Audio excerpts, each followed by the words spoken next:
جی سر. میں نے ایک بات کرنی تھی، یہ سورۃ طارق جو ہے نا نجم الطارق. 86، ہاں جی.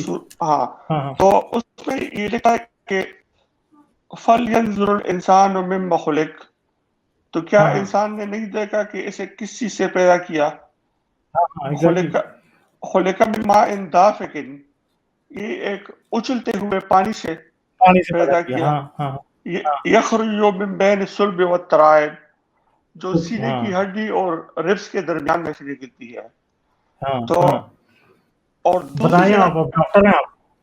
اور دوسری جگہ پہ جو وہ ہے، جب وہ کہتا ہے کہ پوری پہلی جو آیت آئی تھی کہ اقرأ باسم ربک الذی خلق، خلق انسان من غلق، تو غلق تو ایک بلڈ کلاٹ کو یا گوشت کا لوترا اس کو کہتے ہیں. اس کو کہتے تو ہیں. تو یہ دیکھیں ان دونوں آیتوں میں کتنی زیادہ تضاد ہے نا، کہ ایک دفعہ بہت یہ بڑا کہتا ہے کنٹرول. ہاں کہ پانی سے بنا گیا ہے، اور دوسری دفعہ کہتا ہے کہ بلڈ کلاٹ سے بنا ہے.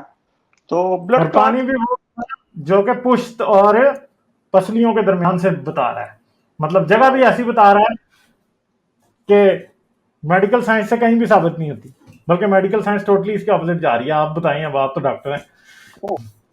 اس آیت کو جب میں نے پہلی دفعہ پڑھا نا، تو اس سے بھی میری جو ہے نا ڈاؤٹ پیدا ہو گئی، کیونکہ تو یہ ہارمون وغیرہ جو ٹیسٹوسٹیرون ہے یا جو سپرمز وغیرہ ہے، یہ تو سارے ٹیسٹس میں بنتے ہیں نا، اور ٹیسٹس تو نیچے ہوتی ہے، اور یہ سینے کی ہڈی اور یہ ربس، تو یہ کہاں کی جو ہے نا بونی ہے. اور بلڈ کلاٹ تو ہوتا نہیں ہے، وہ ایک زائگوٹ ہوتا ہے. تو زائگوٹ تو نا وہ دو سیلز مل کے ایک زائگوٹ بناتی ہے. تو وہ تو بیسیکلی اس میں خون یا بلڈ کلاٹ کی طرح نہیں ہوتا، وہ تو بالکل الگ ہوتا ہے. سیلز ہوتے ہیں، اور اس سے جو ہے نا پھر یہ بنتا ہے. تو یہ میں نے بات کرنی تھی کہ اس میں کتنی زیادہ تضاد ہے یہاں دونوں میں. سر بالکل یہ جھوٹا سرا. یہ گیلن کی جو وہ ایک لیٹن میرا خیال ہے کوئی ڈاکٹر تھا، اس کی ہے یہ، میرا خیال ہے یہ کوئی پہلی یا دوسری صدی، یا میرے خیال ہے پہلی یا دوسری صدی قبل مسیح کی بات ہے، جس نے ایک لکھی تھی ایک بک. اس کی بک کی کاپی یا قرآن کرتا. میں اس کے اوپر کوئی ویڈیو بنا دوں گا، بلکہ لازمی میں اس پہ ایک ویڈیو بناتا ہوں کہ قرآن نے یہ اپنی ایمبریولوجی کہاں سے کاپی کی. یہ انہوں نے اس سے قرآن بہت پیچھے ہے. اور ابھی جو میں ہیومن بینگس آپ بات کر رہے تھے نا، وہ تو وہ میرے خیال میں وہ ریحانہ کی بات کر رہا تھا. ریحانہ بنو قریظہ کی تھی، اور ہاں تو اس کا باپ اور اس کا صفیہ جو بیٹا، تھی وہ تبوک کی تھی. ہاں تو وہ جو صحابی جو ہے نا پہرا دے رہا تھا ٹینٹ کے، وہ بنو قریظہ والی بات ہے، وہ ریحانہ کی بات ہے، صفیہ کی نہیں. نہیں، یہ میرے خیال ہے یہ تبوک کی بات ہے. مجھے صحیح یاد نہیں ہے یہ ریحانہ کی یا کہ صفیہ کی، دونوں میں سے کس کی ہے. میرا خیال ہے یہ تبوک کی بات ہے.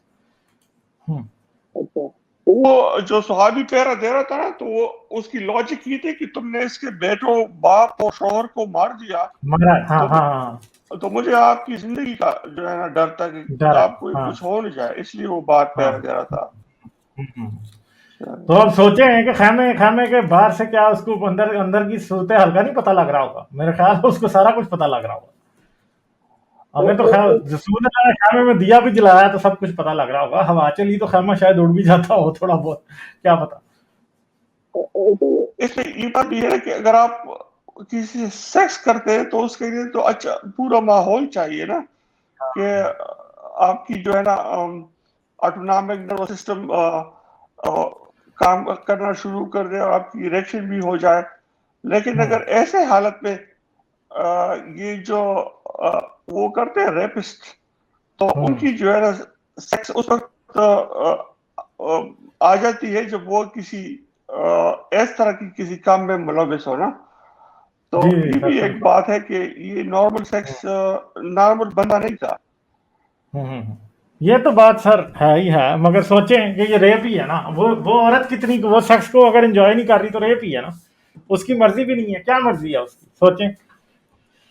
مطلب یہ ایک عجیب ہی تماشا ہے کہ لوگ یہ سمجھتے ہی نہیں ہے کہ یہ جو ہو رہا ہے یہ ریپ ہے، یہ سیکس نہیں ہے.